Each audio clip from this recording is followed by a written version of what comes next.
Okay, thank you very much, Q, and good morning, everybody. Jobs have been lost, investments tanked, people lost their homes. It has been a real mess out there nationwide in the economy, and we're honored this morning to have with us Congressman Gary Peters on this Money Monday, member of the House Financial Services Committee, who has helped draft Wall Street reform legislation. It's being debated right now. Thank you, Congressman, for being with us.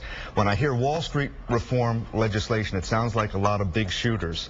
How does it impact me, the people who are here in the community? Well, and that's really, I think, the crux of this. This is not about Wall Street. This is really about Main Street. So when you hear Wall Street reform, it's about making sure that folks on Main Street have the ability to invest with safety and security. It's about protecting investors. It's about protecting taxpayers. And it's about making sure that small businesses have access to the loans they need to grow their business. All right. You've been holding rallies around town to rally support for this effort. We were at one on Friday. We took some pictures there. What kinds of people show up at those? I mean, look at them out there. Wall Street reform now. What are these people hoping to get in this? Well, as you can see, it's definitely about Main Street. These are folks. We had senior citizens who have their 401ks and their IRAs, and they've seen what has happened when greed ran wild on Wall Street and the collapse that we saw. It has had a big impact on their savings, their ability to be concerned about their futures. So we also had small business owners there that aren't able to get the lending they want. So that's why they know we need to reform. We need to bring Wall Street back to what it should be doing, which is about investing in American businesses. All right, let's take a look right now at some of the actual parts of the plan that is being debated right now on Capitol Hill.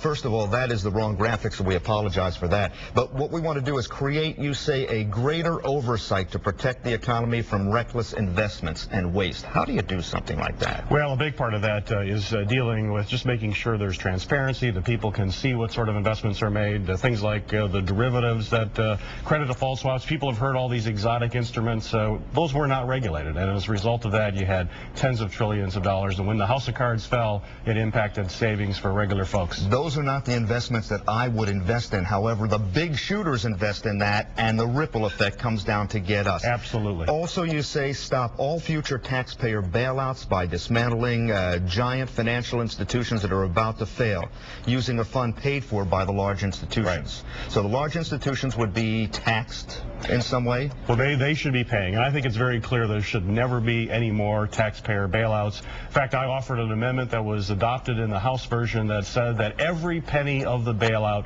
needs to come from the banks. The taxpayer should not be on the hook for one single penny. That has to be in the reform.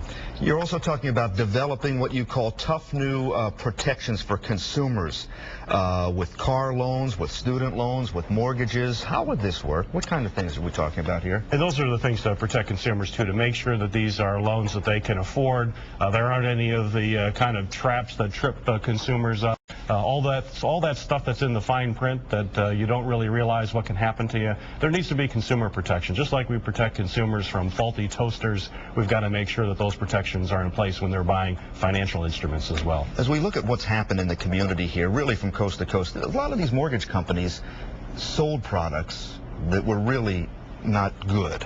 They were not good products. I mean, if you take 125% of your home's value and you get a loan for that, should something like that be stopped? Exactly. Make sure that there are down payments to make sure that these are affordable. Make sure you don't have some of these interest rates that then skyrocket later, and people who think they have payments that they can afford suddenly find that they can't afford those payments because they have increased, and it puts them in a very difficult position. Those are kind of things that really contributed to this financial meltdown. We've talked about the fact that this is being debated, and it's being debated even this week. Some of the opponents say, look, if you're going to crack down on the financial institutions, they're going to get upset, they're going to tighten things up, and it will actually hurt Main Street, not help Main Street. Your response to that? No, we've seen it with credit cards. Well, we have to have those kind of protections. We saw what happened when Wall Street, when we had this incredible credit contraction and the drop in the market. About $14 trillion have been lost in this economy. There's been incredible pain. We felt that pain here in Michigan, lost jobs, people's retirement accounts. We cannot afford that anymore. What do you see as far as the schedule for all of this? The debate continues this week. You think it'll end in the Senate this week? We're hoping it wraps up in the Senate this week. If not, it'll be the following week, and then it'll go to conference committee. We passed this comprehensive reform in December. We got to put those two bills together, and hopefully by Memorial Day or early this summer, we will actually have a bill on the president's desk. All right. We will continue to follow the efforts with you. Congressman Gary Peters from the 9th Congressional District. We we thank you for being with us today on Fox 2. I know you're on your way back to Washington right now, so have a good trip. And I'll see you tonight. Fox 2 News beginning at 5. We'll have Money Works and the job.